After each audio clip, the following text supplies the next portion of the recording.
Hello and welcome to Startup Street. I'm Shruti Mishra and with me are Arundhati Ramanan and Ritu Singh. These are the top headlines from the startup space. Unacademy-run Re-Level lays off 20% of its workforce as it shifts its focus from upskilling business to test product and a new platform called Next Level. In an internal memo accessed by CNBC, CEO Gaurav Munjal says that almost 80% of Re-Level's remaining team will be absorbed by other businesses of Unacademy Group. EdTech unicorn Lead School fires nearly 60 staff from its product and tech teams in its second round of layoffs in less than 6 months. The company said in a statement to CNBC-TV18 that teams are either reassigned or asked to seek other opportunities if projects don't meet success criteria or don't fit a strategic roadmap. The Supreme Court agrees to hear Google's plea against the competition regulator's 1,337 crore rupee penalty order after NCLAT refused an interim stay. Remember, the regulator had fined Google for abusing its dominant market position in the Android phone market. The company law appellate tribunal also turns down another petition by Google challenging a separate CCI order. Work India, a blue and grey collar job portal, bags $12 million in its pre-Series B funding round from SBI Holdings, Tokyo and others. The company will use the funds to strengthen its product and data science capabilities, as well as enter Southeast Asian blue-collar markets. Virtual reality startup Trezi raises $2 million in its Series A round led by World V and Your Nest Venture Capital. The company will use the funding to ramp up its platform development in the metaverse and accelerate its expansion. Ola Financial Services has ceased funding to customers, largely blue-collar workers, through the app of a recently acquired entity, Avail Finance. This, according to a report that also says the company is working on a new lending service that will be made available to customers through the Ola app and the Ola Money app. Meta partners with FADA to upskill more than 3,000 auto dealers across the country to build a social presence and digitize using its various platforms. The program will provide auto dealers across the country an easy and low-cost access to best-in-class digital expertise. US-based software firm Scale.ai has laid off 20% of its staff, according to founder and CEO Alexander Wong. Employees who are affected will receive a minimum of 8 weeks of severance and 3 months of healthcare. Well, those were the headlines that we're tracking for you this evening on What's Brewing Today. The Supreme Court has agreed to hear Google's plea against the Competition Commission's order to fine the tech giant over 1,330 crore rupees. Now, this comes after the NCLAT refused an interim stay on CCI's order. Remember, the regulator had fined Google for abusing its dominant position in the Android phone market. Abhimanyu Sharma joins us now with the latest. Abhimanyu, what are you picking up? The Supreme Court has agreed to hear Google's petition against an imposition of penalty by the CCI for alleged abuse of its dominant position in the market. CCI had earlier imposed a fine on Google of rupees 1,337 crores for abusing its dominant position in the market. The top court will hear Google's appeal on the 16th of January. Earlier, NCLAT had refused to grant any interim stay and had directed Google to pay 10% of the penalty amount. NCLAT had observed that Google may be hurting other payment aggregators by insisting on payment only through its own system in the App Store. On the other hand, Google had stated that merely it is in a dominant position in the market is not a reason big enough to impose a fine on the company. It remains to be seen whether any interim relief will be granted to Google in this case or not, since Google has sought an urgent hearing stating that the CCI order is going to come into effect on the 19th of January. Abhimanyu, thanks very much for joining in with that. Now, non-resident Indians with bank accounts in India no longer need to have a local Indian number to be able to transact using the UPI. This is because NPCI, which is the governing body for the Unified Payments Interface, has allowed NRIs to make UPI payments using their international mobile numbers from their NRE or NRO accounts, which are the two major categories of accounts available for NRIs currently. Now, to begin with, NPCI is going to enable these transactions in 10 countries for NRIs. That includes Singapore, Australia, Canada, Hong Kong, Oman, Qatar, United States, Saudi Arabia, UAE and the United Kingdom. But the plan is to extend this to more countries in the near future. NPCI has also asked players in the UPI ecosystem, primarily banks, to onboard these customers from the countries that are eligible, ensuring these accounts are compliant with FEMA, other RBI regulations and have necessary anti-money laundering checks and balances in place latest by the 30th of April this year. Thank you, Ritu, for those details. Moving on what's brewing, Park Plus, a super app for car owners, has announced the closure of its Series C funding round by raising $17 million. The round was led by Epic Capital, Matrix Partners India, and Sequoia Capital India. Operational in over 25 cities in India, Park Plus claims to be the largest fast-tag distributor in addition to the largest access control player in India. It also claims to have the largest discoverable parking slot inventory in the country. To talk to us about Park Plus offerings and the road ahead, joining me now is its founder and CEO, Amit Lakhotia. Amit, welcome to Startup Street. Now, Park Plus claims to have identified and unlocked business opportunities within the auto tech segment, which no one else was ready or willing to solve. What pain points of a car owner are you solving, Amit, and how? Also, take me through your offerings. Car for most Indians is the second most expensive asset they buy in their lives after their homes. And it is very aspirational. We start our journey with a two-wheeler, then move to a hatchback, then a sedan, then an SUV.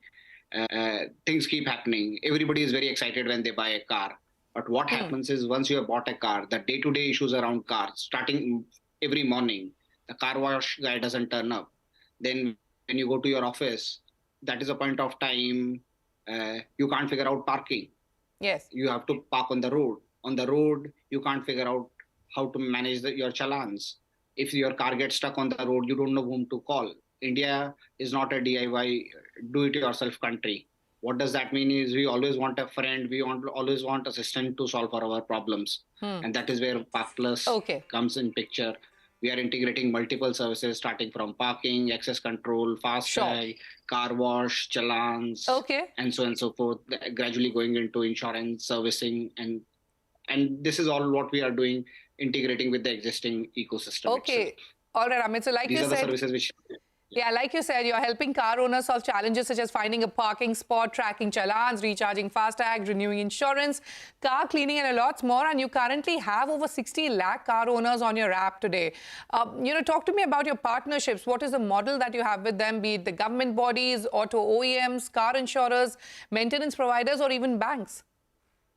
So we've been working in a way where we are partnering with the existing players. Like, for example, for banks, we help in distributing FASTags for them. We are the biggest distributor of FASTag for passenger vehicles in India today, working across multiple banks. Similarly, if you look at the other things that we have, whether working with the facility management companies, working with real estate developers, working with visitor management companies like MyGate, No Broker, etc. Working with OEMs like, for example, MG Motors was the first to launch us last year. We just went live with Hyundai on their app as well. We are signing up with a couple of more OEMs. So we are, again, then we are partnering with insurance companies. Like, for example, you will soon hear a couple of insurance companies going live with us, not only on the sales process, but also on the helping their users figure out where are the cashless garages available, where should their users reach out if they require help. We also have a fairly large network of new car dealers, where the new car dealers use our services for their customers. So we are working very, very closely with multiple players across the whole ecosystem and helping them improve their communication with their customers. Okay, Amit. So like you said, you work with a varied set of consumers. What are the revenue models you've devised for yourself? How are you making money?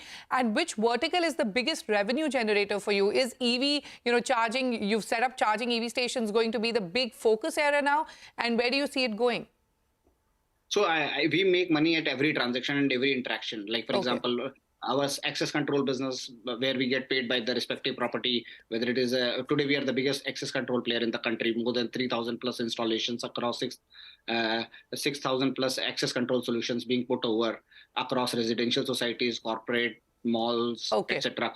They pay us, then banks pay us for FASTag, parking operators pay us a commission for helping their discovering their parking, and so on and so forth. So same thing happens for EV. We are probably today one of the biggest installer of EV chargers across country.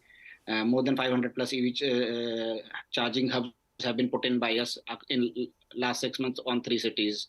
So every transaction, there is some revenue model associated. So we make revenue on all of these transactions. All right, Amit, take me through your fund allocation plans. You've closed the $17 million round. How are you looking to supercharge Park Plus's next growth phase with the fresh funds raised? So typically, see, most of the money which we raised in last round at about 24-25 million, we raised about in last round. Yeah. That is still in the bank. So now what we have been able to do is we have been able to prove a viable economic model. We have been able to figure out an engine which helps in acquiring customers. We have been able to get engines which helps in retention of consumers. Okay. Now the idea is to build more use cases around car space, get into newer geographies. As you correctly pointed out, we are in now 25 cities. We want to get to about close to about 100 cities now over a period of next 12 months. Then go deeper into existing locations. Like for example, in Gurgaon, every fourth car is today a Park Plus car. Can we get to every second car being a Park Plus car in next 6 months? Okay. And then like to build all these services, expansion of geographies, expansion of use cases, we would need team members. So we are looking to hire about close to about 200 people in the new businesses and new geographies to build all this for us. Okay, Ahmed, one final question to you, and if you could quickly answer that, take me through your current business and revenue growth numbers and how soon are you looking to turn profitable? So from a revenue numbers, I think we have grown close to about 6x year on year over as compared to last year. The business makes money. It's a combination of a B2B revenue as well as B2C revenue, with B2C revenue now scaling up fairly fast. Like as we add more use cases, the B2C revenue will just keep growing up. I think we are expecting to break even in about next 2 to 3 quarters at a business level. That's where we are placed right now. All right, Amit, we've completely run out of time, but wish you the very best with all your expansion plans, and many thanks for joining us on Startup Street today. Thank you. Thank you. Pleasure talking to you. All right, now Bengaluru headquartered blue and grey job portal Work India has raised $12 million in pre-Series B funding round led by SBI Holdings Tokyo, the number 10 family office, which is the founding family of Nintendo, Persol and Insitor. Now the platform caters to the hiring needs of over 1.5 million SMBs and multiple large corporates. The company plans to utilize these fresh funds to further strengthen its product and data science capabilities. And joining me now to talk about this and the company's plans going forward is its co-founder and CEO, Kunal Patil. Kunal, thanks very much for being with us here on Startup Street. With this latest fundraising of $12 million, how much have you raised so far in total, and how do you plan to use these funds exactly? Look, the plan is to use the funds towards scale, right? But ultimately, it's to use the funds towards our purpose, which is to provide meaningful livelihoods to the 250 million blue collar of India. So that's what the funds is going to be for.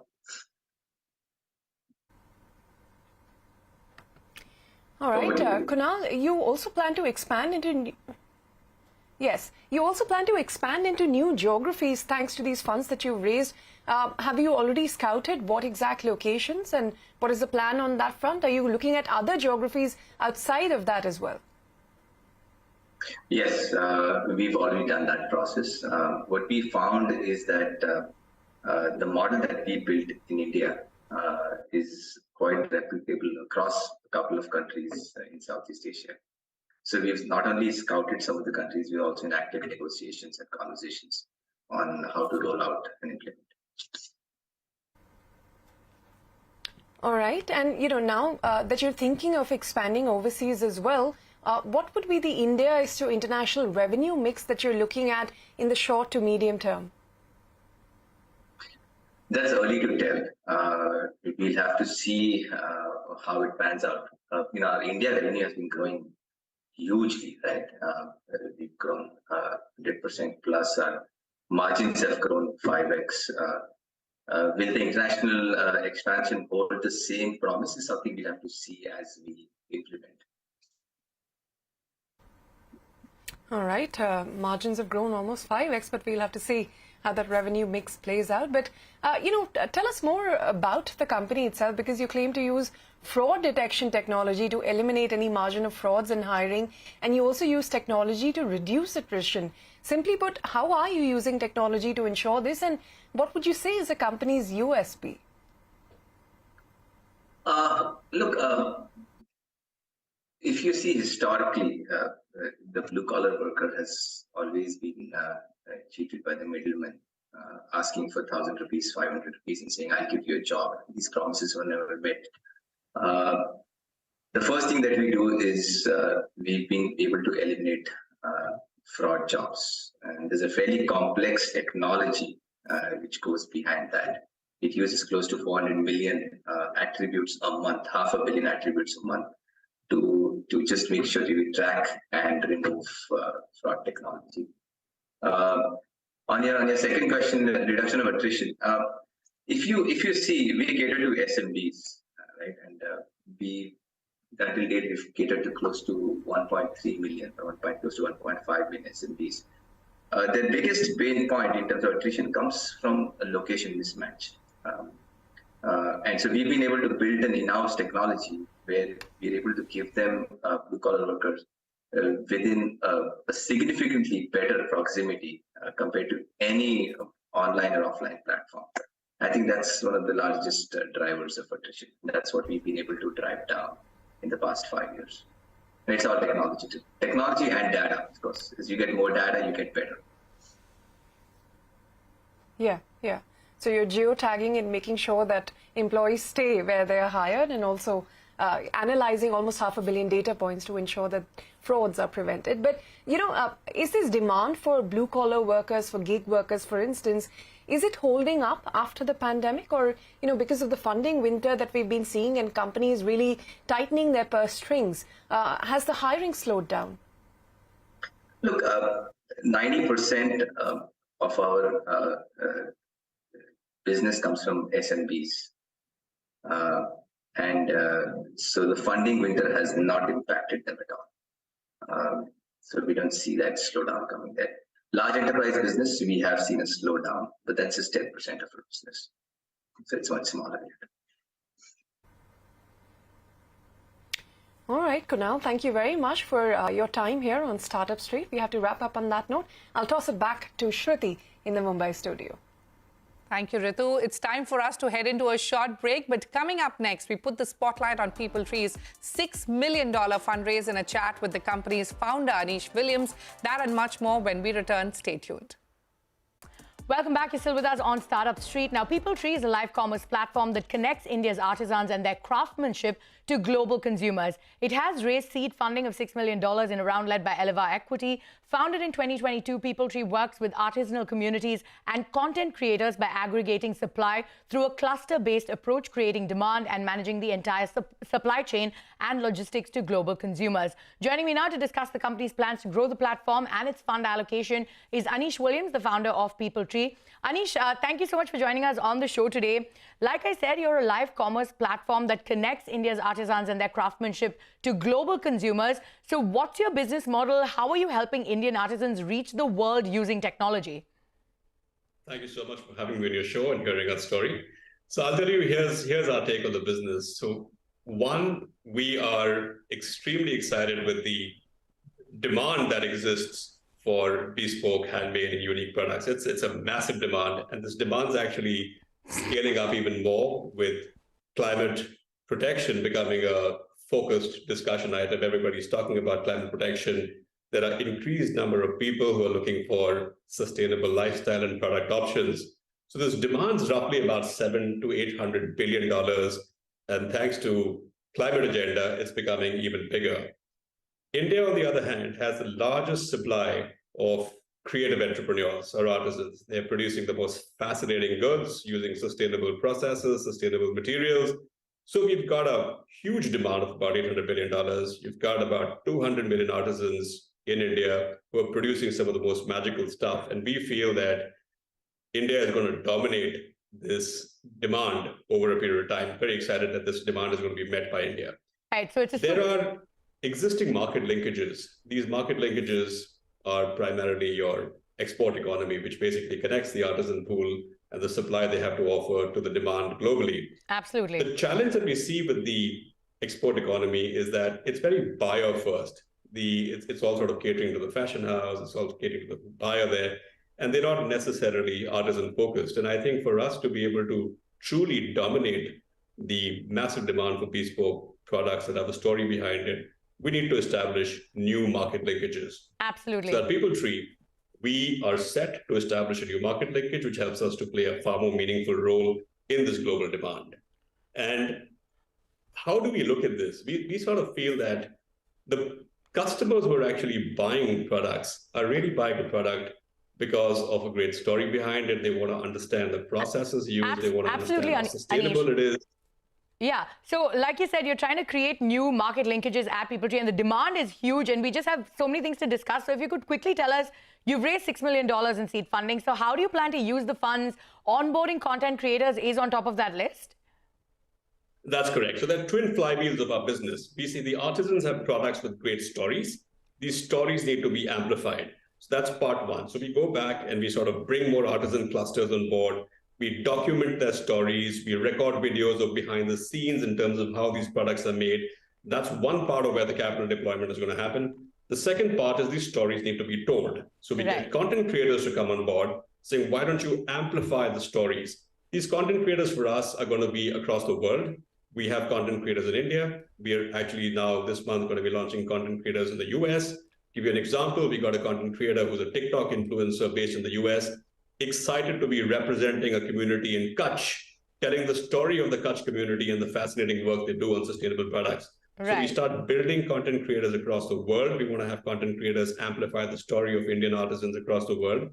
In the process, how this really works is that because the story is being amplified, the artisan actually makes a small bespoke, small batch product for the creator saying, thank you for amplifying my story. That creates a revenue model in the system. And we ensure that the sales of that bespoke product that the artisan created for the content creator is spread in an equitable manner between the content creator and the craftsman. So everybody's incentivized to sort of get these twin flywheels moving faster and faster and faster. Absolutely. So And more content creators, more artisans amplify the story. And I'm going to actually sort of get into your revenue model and what you're making at this current point of that time. But you're also very new. So talk to us about the type of art forms that you currently have and how many countries do you currently reach? What's the response you've had? So the crafts, we have about 24 clusters that we are working with today. They include craft forms from Orissa, they include craft forms from Kashmir, they have a lot of Kutch work, they have Lambani communities in Karnataka. And we want to we go deep into the communities. We spend time, document their stories. We in fact get invited by the local collector's office to come and, why don't you come and amplify our story? So we have about 24 or 30 craft clusters where we have a lot of deep research done. Coming back to your question on international, we've currently did India. We've started off with the US. US is going to go live this month. We've seen a fascinating story because the content creators have been so used to sort of selling commodity products, which they have 50 other people selling. Here they get an opportunity of getting a bespoke product made for them, which is not available anywhere else. 2, they're helping uplift and amplify a community. 3, they're playing a role in climate protection because they're sustainable products. Absolutely. So it's a 3-part agenda. So we've seen very interesting response from the US markets. We plan to scale up US and then go to Europe very soon. All right. So currently going to go live in the US this month and scale up and look at Europe after that. But you were talking about your revenues and your revenue model. So what are your current revenues at? Tell us a little bit about your monetization model and what are your targets for the year that you've set for yourself? So we're brand new, so I won't talk about revenue right now, but I'll tell you what the model of the revenue models are. So here, if you look at it, the product is not a product that has an MRP in the system. It's a product that's made by the artisan for the content creator, and there's a price discovery in terms of what the content creator feels like selling it. Let's assume for a minute the product sells at a price of 100 rupees. The content creator in the US and he's selling a work from a community in India and it sells for 100. That gets split, and it could depend on the type of product, but let's say it goes 40% to the creator, 40% to the artisan, and 20% is what we keep. What we do in between is we have a charge for connecting the content creator and the artisan. That's the first thing we do. Second, we take care of all the logistics, the picking up of the product from the artisan community, packaging it, shipping it to the customer in the US who actually picked it up because the content creator influenced that space. So we do all the heavy lifting in between, and we take a commission on that. The product price could be anything, and that's exciting because you're not limited by an MRP. Absolutely. And that's what drives our revenue. In terms of what our plans is, I think by the end of the year, we want to get to about 100 crores annual run rate, by getting in as many content creators as we can, getting in as many craft clusters as we can, get to about 100 crore annual run rate by the end of the year. That would be a good place for us. All right, Anish, and we wish you all the best on that journey. Thank you so much for joining us on the show today. Thank you so much for having me. On that note, it is a wrap on this edition of Startup Street. More news and updates coming up on the other side. Stay tuned.